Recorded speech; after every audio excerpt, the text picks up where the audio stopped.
Paano kung sabihin ko sa inyo na baka hindi talaga basketball ang dahilan kung bakit pinili ni Kawhi ang Clippers kaysa Lakers? Imagine nyo mga kaibigan, noong 2019, hawak ni Kawhi ang Finals MVP trophy. Kampiyon siya, nasa peak siya ng career niya. At higit sa lahat, gusto niyang umuwi sa Los Angeles. Sa kabilang side, nandyan si LeBron James at Anthony Davis sa Lakers. Isang tawag lang sana, LeBron, AD at Kawhi sa iisang team. Pero bakit hindi natuloy? Bakit biglang Clippers ang pinili ni Kawhi? At mas nakakagulat, may mga hinihingi raw ang kampo ni Kawhi na hindi kayang ibigay ng Lakers. At kung totoo ang mga ulat na ito, baka ibang-iba pala ang totoong dahilan kung bakit hindi naging Lakers si Kawhi. Kaya mga kaibigan, alamin natin kung ano talaga ang nangyari. Kung gusto mo ng mga balita, analysis at updates tungkol sa basketball, huwag kalimutang i-like ang video, mag-subscribe sa channel at i-click ang notification bell.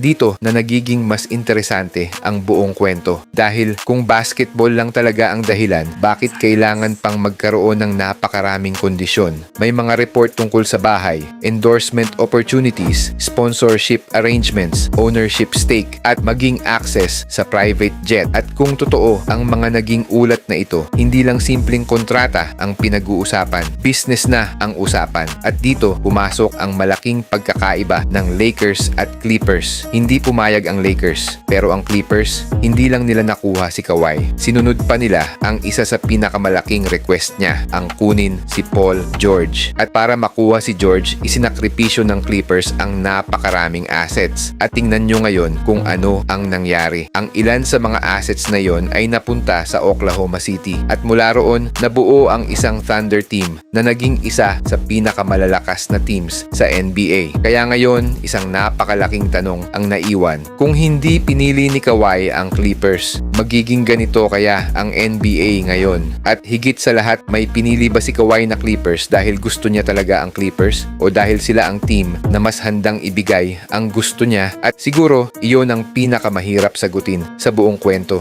Dahil hanggang ngayon, tayo lang ang pwedeng mag-connect ng mga naging pangyayari. Kawhi wanted Los Angeles. Hindi siya naging Laker. Pinili niya ang Clippers. Hiniling si Paul George. At ang Clippers naman gumawa ng napakalaking trade para makuha siya. Coincidence lang ba ang lahat o may mas malaking kwento talaga na nangyari behind the scenes? Hindi natin pwedeng sabihin na confirmed ang mga aligasyon hanggat walang malinaw na ebidensya. Pero isang bagay ang sigurado. Isang desisyon ni Kawhi Leonard noong 2019 ang nagbago hindi lang sa Clippers at Lakers, kundi pati sa future ng Oklahoma City Thunder at sa buong landscape ng NBA. Kaya ngayon, gusto kong malaman ang opinion nyo. Kung kayo si Kawhi noong 2019, pipiliin nyo ba ang Lakers kasama sina LeBron at AD o gagawin nyo rin ang ginawa niya at pupunta sa Clippers? Comment nyo sa baba.